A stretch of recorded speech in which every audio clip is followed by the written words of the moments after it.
Smith, the founder of UGG, was the keynote speaker. And it was awesome hearing his story. The bamboo banger of this podcast is going to be all about opportunity cost. What do you know about it?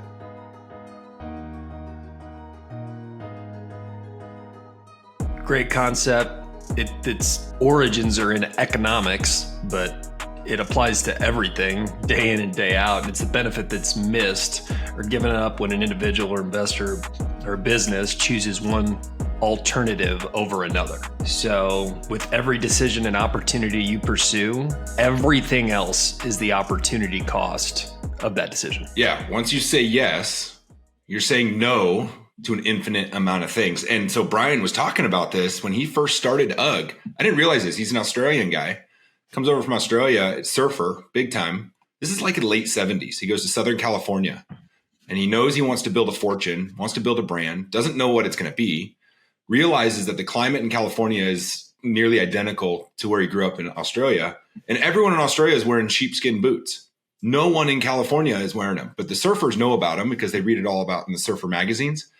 So he decides to bring sheepskin boots to California and he starts running up and down the coast, trying to get them in touch with surf shops and all this stuff, but no one was buying. So he decided to get some ads out there.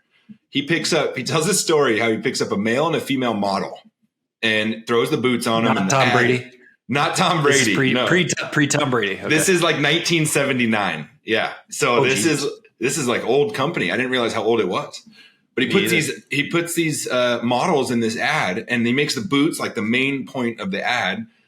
And he gets a little bit of sales, but he's like, man, I just spent all this money. Like, why am I not driving sales here? And so he didn't think anything of it. And he got a summer job and did it again the next year. Same thing. Model took the opportunity to do this ad with these models and make the boot the big part of the brand of the ad. And again, like didn't even double his sales. It was like from 10K to 18K. Like that was it, his sales for that season. So his foregone opportunity, what he realized, he was talking to the surf shops and they're like, Brian, none of these people know how to surf. Why would we buy what they're wearing? And so his chosen opportunity was to go with these models instead of going with true real life surfers wearing his boot. And so he switched it to surfers walking down this path to like this really cool beach. And it's like a well-known beach. Can't remember the name of it. And the boot, you can barely even see. It was just like a lifestyle image of surfers in these things. And it just said UGG. And his sales went from 18 grand to 220 grand that next season. And then it just took off from there. Once he switched his mindset, he recognized the opportunity cost by going with these models, the foregone opportunity that he decided against by not going with surfers, not because he didn't choose to, just because didn't have the awareness, was outweighed the opportunity he chose. So opportunity costs can be really expensive. And then once you make the right choice because you're aware and it aligns with what you're trying to do and you're hitting your target market, then that opportunity cost far outweighs the foregone opportunity that you didn't choose. And so it was incredible. And then obviously the company just blew up and went widespread. Yeah, that's a great example. And if you're on YouTube right now, you're sponsored by Ruka today. I didn't think we were going to be going down fashion and apparel so heavily for opportunity costs. I love Ruka, what's man. The deal? I love it. I mean, I got so many Ruka hats, and for the longest time, I thought it was Rivka and RVCA, and I didn't even know how to pronounce it until more recently. But Ruka, similar story. But they were the opposite. They went niche. They went straight to the surfers and the surfing community and that kind of extreme sport, and they killed it. But they wanted to expand, and so they decided to go more mainstream to the general public, and that was a very pivotal moment in their business because it was like, okay, what's the opportunity cost here? If I deviate from my niche market who loves me, who's loyal, if I start expanding to all these people who aren't into surfing, are they going to disown me? Are they going to stop? Like, is my business going to fail? And is it not going to work? So they had to weigh those costs. See, and they made the choice. Interesting. I always think of Ruka with BJ Penn, which is how I figured out how to pronounce it. He put him on the map in the UFC from an MMA perspective. It actually ties in with opportunity cost because he got a lot of crap because he was from a family of privilege and wealth. And so talk about opportunity cost. If you're coming from that type of a family, you don't need to get into any octagons. Right. But he still did. So I respect the heck out of that and know that he helped put them on the map from an MMA perspective. I haven't bought any of their jiu-jitsu stuff because I don't need expensive gear to get choked out and tapped out. Aren't you a black belt soon in jiu-jitsu? Yeah, You've been putting in a year of work by now. You should be up there. Still white belt mindset. Got to keep it on the mats before I'm buying any Ruka gear. Well, I think that it's funny you say the white belt mindset, because Brian, founder of UGG, kind of mentioned that too. He told a story about the tadpole and the frog, and he gets asked, how do you build $1 billion company? And he just, like, whenever he gets asked that question, he's like, you can't. Like, you can't just go build $1 billion company. You have to have that tadpole mindset every single day and continue just putting in the work and being a beginner. And then eventually you'll look back like, holy shit, I built $1 billion company. It doesn't happen overnight. And it's just, all of a sudden now I'm the frog. And so just continuing that tadpole mindset, that white belt mindset is key. Getting back to opportunity cost, back on the theme of the pod. We talk a lot about decision-making on this podcast, and all these individuals, as you are defining success for yourself from our research and what we've studied and listened to, this is what it comes back to, is decision-making. And opportunity cost is everywhere. So as we kind of dive into this is not just economics. This is day-to-day decisions. And are you familiar with the book Thinking Fast and Slow? I have not heard of that one, no. So popular book and spot on for this task. And it goes through our decision making. And Daniel Kahneman's the author. He breaks down basically our thinking process into two separate systems. System one being the fast, intuitive, emotional decisions, what we talk about, our autonomic nervous system running our lives, default, neural pathways being grooved to just make decision after decision based on our emotions and biological drives.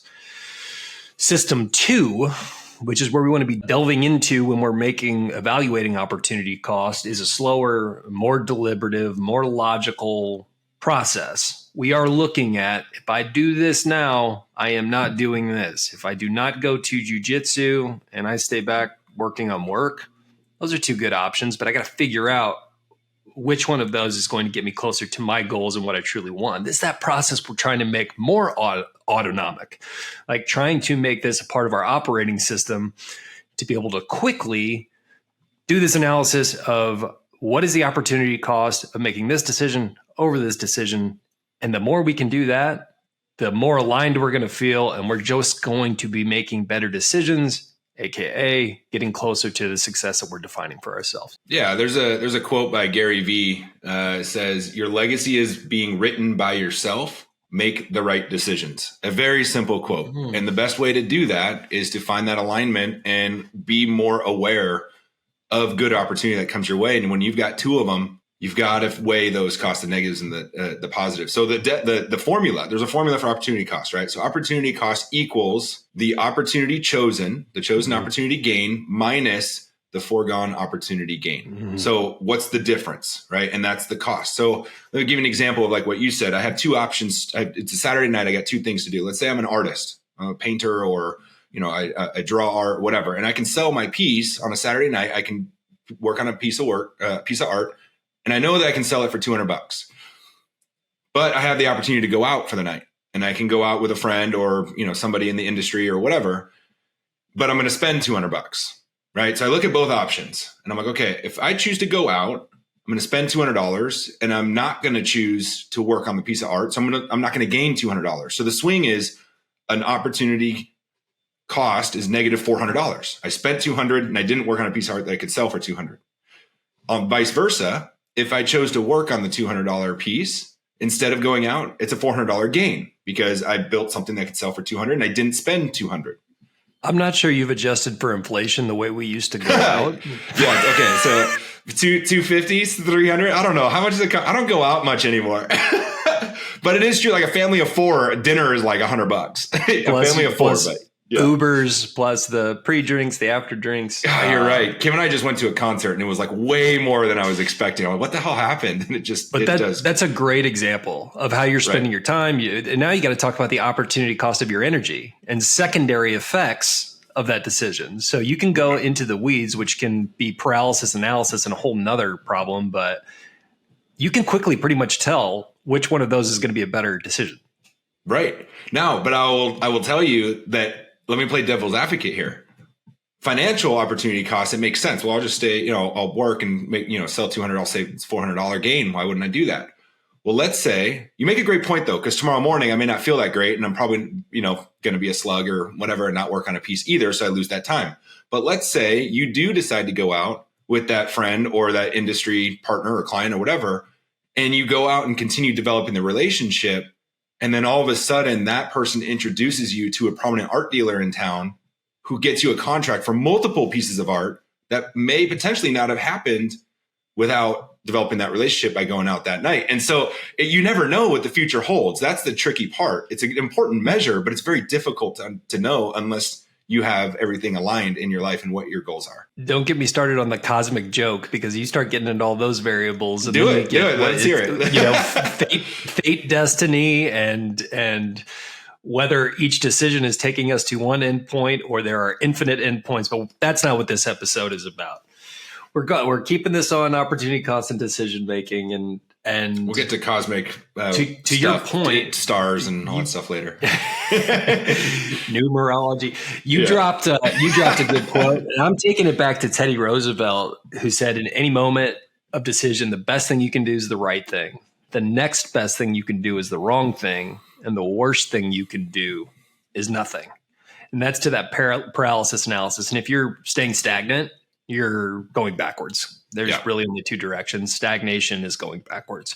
So it's decide, and one of your favorite words, pivot, is what you do if you make one of those wrong decisions. So we're falling forward, which is, has been a theme of my life. That's for sure. Well, that's 100% true. And that's another opportunity cost. If I decide not to do something, that's choosing to not do something. That's the chosen opportunity. I'm not going to gain anything by sitting around and watching TV and not doing anything. So taking action is 99% the way to go. You just got to figure out what the action is. It could just be, I'm going to take the action to work on myself, or I'm going to go work on my piece of art, or I'm going to go out or whatever. But like something doesn't mean you're saying yes to everything. You're going to say no to more things, but whatever you say no to, don't just do nothing. Like work on something, right? Your mental health, your whatever, like that's an opportunity gain because you're working on progress. Absolutely. And in this modern day, there's so much coming at us. This is the theme in Junto, right? In my colleagues at Workiva, there is so much coming at us, can feel like chaos, right? And our jobs as folks on the path is to bring order to chaos.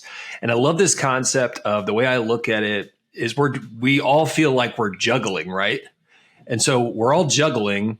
I love the metaphor of what are the types of balls we're juggling. So in my mind, there are glass balls, rubber balls, and gold balls.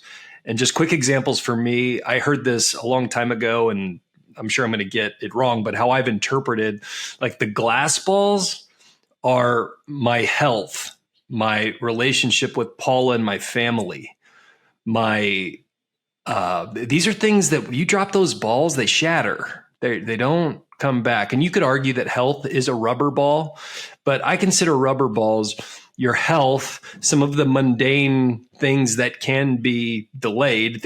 You've dropped those balls, they're going to bounce back. You can catch them again, right? They bounce. And then you have gold balls. And these are things that are very important. And if you drop them, they might get dented, but they're a part of there are things that you can deal with the dents and keep moving forward. Things like your decision-making and your operating mission. It's a gold ball. It's super important, but you can adjust it, clean it up, polish it up, and move forward. But we really don't want to drop those glass balls, and the rubber balls, let them bounce, because we can move forward. Another thing of those gold balls are some of your close friendships. You shouldn't neglect them, but if you drop them for a while, if they're gold, you can pick them back up and pick up with those friendships and relationships and keep moving forward. But just another kind of metaphor to help you think, what are those types of things with everything that's coming at you, how you're juggling them? Yeah, I like how you bring up the friendship relationship piece, because we're all so busy and you forget to like reach out and connect and all that stuff. And I've actually made a point, a focus this year is like, once someone pops into my head, to just shoot a text and be like, "Hey man, how you doing? Hope all is well." Or, That's it. Not asking anything. Just saying, hey, I'm thinking about you. I hope all is well. Have a great day. And that's it.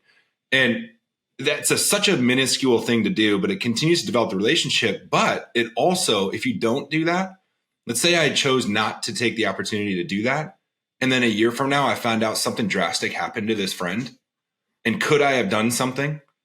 Right? Like, could I have, if I reached out all year, not saying that would have changed anything, but had I did, if someone was hurting, me not knowing if they were or not, and I just every now and then pop something in their text and was like, hey, just thinking about you, making them feel important or whatever, that could have potentially saved a life. You never know, right? Like you never know what that could do. So taking that opportunity, that's an opportunity gain for me because number one, makes me feel good knowing that that person just popped in my head. It's a prompting. So why not reach out, develop the relationship and continue, because that's what I was thinking anyway. And just take that extra second for that text. And the foregone opportunity of not doing that could have potentially been very, very negative. And it takes no power out of me to do, to make that move. So I like how you said that and just reaching out, especially the gold relationships. Those are easy ones, but it's still having a check-in. There's times where over the years, you and I didn't hang out for, when Kim and I were building the family and all that, and we were just doing diapers and, putting kids to sleep, just running on 24 hours of fumes. We didn't get to hang out much, but when we did hang out, it was like yesterday, right? It was like just pick things back up because of that gold. Exactly. So, and I think you're bang on there. It's tell people you love them. At the end of the day, what else are we here for? Is the human relationship. It's everything else is in vain. The money, the status, whatever you're chasing, it's the relationships. And so tell people to mitigate that regret, right? Which we're going to talk about in a bit. Well, since we're getting a little touchy feely here, we're talking about relationships and whatnot. We're gonna drop some poetry. For the listeners. And I know you're a poet. I think Jack had to memorize this if you told me correctly, but super common poem that a lot of people reference or talk to and actually get sometimes a little bit wrong according to the research I was doing. I just considered it, it's about choices in your life path, but I'm going to get through this relatively quick, but it's A Road Not Taken by Robert Frost. Oh, he did read that one. Yeah. Nice. Yeah, we should have had him recite it because he would do a better job than I, but 2 roads diverged in a yellow wood, and sorry I could not travel both. And be one traveler long I stood, and looked down one as far as I could, to where it bent in the undergrowth. Then took another, just as fair, and having perhaps the better claim, because it was grassy and wanted wear. Though as for that the passing there, had warned them really about the same. And both that morning equally lay, in leaves no step had trodden black. Oh, I kept the first for another day, yet knowing how ways lead on to way, I doubted if I should ever come back. I shall be telling this with a sigh, somewhere ages and ages hence, 2 roads diverged in a wood, and I took the one last traveled by, and that has made all the difference. So that's opportunity cost in a nutshell. These paths that we're looking taking, this might be the smooth way, and this might be the comfortable way, less risk, but can we identify and think long-term on and take a little bit of risk on that road less traveled? It's a common one that people look onto, and take the road less traveled is how it gets summarized quite often. Yeah, that's a great poem. Jack has to memorize I think 1 a month for his class, and they're like 5 stanzas long. And I had that one in my head for a while in the fall because we would just practice it on and on. But you're right. You come to a fork in the road and you're like, which way do I go? And sometimes the one that looks the most challenging is the way to go, because you got to challenge yourself on purpose, find out what you're capable of, find out what's possible. And then on the other side, you're going to be a far better person in the end, and look back and be like, yeah, that wasn't that tough. And then the more roads that you take that direction, if it aligns with your goals and your vision and where you want to go, the more you take that path, the better you're going to get. And that's progress and that's growth. So it's a great poem. I love that one. And I do talk about pivot and learn, because when you do make the wrong decision, if the opportunity cost is negative, and you're like, dang, I should have gone that way. Right? Like, be okay with the results, be okay with the outcomes, because you can always pivot and learn. Everything's temporary. We all know that there's a handful of things that are drastic that are going to change your life in a very negative way that you can't get out of. But we're all here striving for growth, and majority of it is temporary. Speaking of, there's a little event coming up, isn't there? That may be one of those pivotal moments, forks in the road. You talking about the jump? I'm talking about the jump. Oh, the jump. Yeah. I'm putting on the jump next month. And you're going to be our guest speaker, dude. You're going to kick us off. Honored to do it. I know how much work you've put into this, how much we've been working on ourselves, and we're just trying to pass it forward and put it out there. And to have an in-person day where folks are going to be able to really take some time and do a deep dive on what they want and define success for themselves. That's what you're putting out there for them. And I'm just going to kick you off, try to get us in a good mental state for it so that we can make it permanent, right? This isn't just a networking rah-rah day. This is a time to make some significant change in your life. And if we can drive those neural pathways there, that's what's going to be critical. So what are the potential attendees in for? You got quite a few good ones signed up. Yeah, we got a good group coming. I mean, it's $100 to come. You got lunch provided, but it's a unique approach to personal development and professional networking. And so it's taking the opportunity to become more aware for better opportunity in your life. And so we have to build the foundation in order to drive that awareness. And so we're going to be diving in and doing a workshop. I've built out the OppoFlow intro playbook where we're setting lofty goals and strong objectives. We're defining our purpose, where our passions to our purpose, where it is that we want to go, our personal core values. And we're going to have a lot of fun. There's going to be music. It's at Kitsune Brewing. And it's at 32nd Street in Bell. If you're in Phoenix, Arizona, come on down.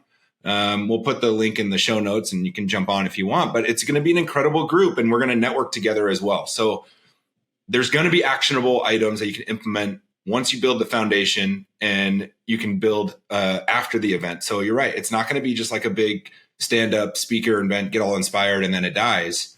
There's follow-up to it, and it's going to be a lot of fun. And we've gotten some really good feedback so far. People are excited. I'm excited for you to kick it off. It is the first of its kind. I haven't found anything like this. I've been wanting to do something like this for myself and instead talk about opportunity cost. Had I not chosen the opportunity to build this out and create for people, the foregone opportunity would just mean that I wasn't doing anything. And I have the potential opportunity gain to help people get on their path. And that's what this is all about. And I'm excited for this in-person workshop event to really dive in. And I'm excited you're going to be there. It's going to be a great time. I can't wait for it. But I do want to say that's part of it too, is the opportunity cost. If you choose to do nothing, and the outcome is not the way you wanted, it's not always going to pan out the right way. You have to pivot and learn. And when I say pivot, it doesn't mean pivot and go a totally different direction. I'm a basketball guy, right? So when I say pivot, you have your pivot foot. You're still in the same spot, but in order to pivot, you have to pivot this direction, and then you can pivot back to the other direction. So we're not pivoting and running the other way. We're continuing towards the hoop, but we're pivoting in either direction, wherever we need to go, where it's not a straight line. And so we're pivoting and learning what's going to make us, what's going to give us the best opportunity to get to the hoop towards that success that we're striving for. So we pivot and learn, and we're like, okay, that didn't work out so well. So I'm going to continue working, and I'm going to jump at the next opportunity that comes my way and create that opportunity or discover it, or whether it's offered to me by the relationships that have developed. And I'm going to continue learning and pivoting along the way, because I'm not going to be 100% correct every single time, but I'm going to make the most of it. And I'm going to go all in and see what happens. Absolutely. It's going to be a strong event. And as we kind of wrap up here, I just wanted to, as we were preparing for this, when you originally broached the subject of the opportunity cost, my brain went to the sunk cost fallacy.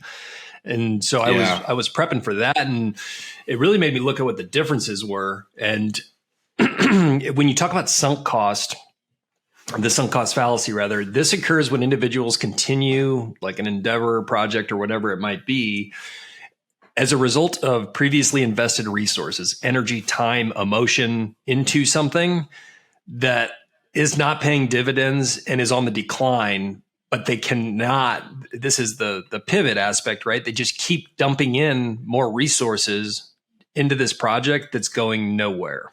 And so the sunk cost is, what does it take to let go, abandon, cut ties, kill your darlings, I think is the quote, to take on that path that is actually going to produce fruit and results. So these are where the emotions and our commitment to our projects can really make us commit decision errors. And so if we can become with peace that we learn through that process, We know those resources are gone, but the sooner we can get back and investing in a more opportunistic endeavor, things are going to go better in the long term. So sunk cost versus opportunity cost, that's just a quick disclaimer in a nutshell. I think that's the pod. Opportunity cost, folks, a little poetry for you. Check out The Jump if you're looking at making some improvement decisions, and we'll be back at you next week on the SuccessFlow podcast.